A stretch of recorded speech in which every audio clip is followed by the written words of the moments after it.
ኢትዮጵያ በብልጽግና የመደመር ነገዋ ብርሃን ነው። ብዙ አቅደን በብርታት ተግተን በጥራትና በፍጥነት አሳክተን ብዙ የከፍታ ሂደትን ተጉዘናል። ብልጽግና ምናብ ብቻ ሳይሆን ተጨባጭ ተግባር ያለው የብርሃንና የንጋት መንገድ መሆኑን አስመስክረናል።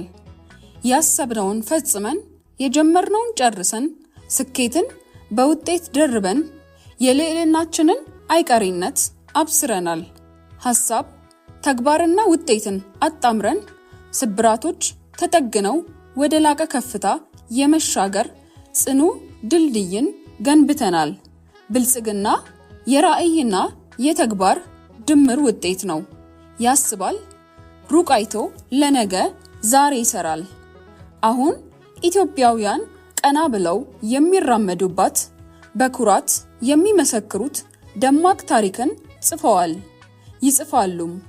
ከአረንጓዴ አሻራ እስከ ህዳሴ ግድብ፣ ከአድዋ 00 እስከ ኮሪደር ልማት፣ ከስንዴ እስከ ፍራፍሬ ምርት፣ ጎርጎራና ወንጪ፣ እንጦጦና ሀላላ ኬላ፣ ጨበራና በይኑና መንደር፣ ወዳጅነትና አንድነት ፓርክ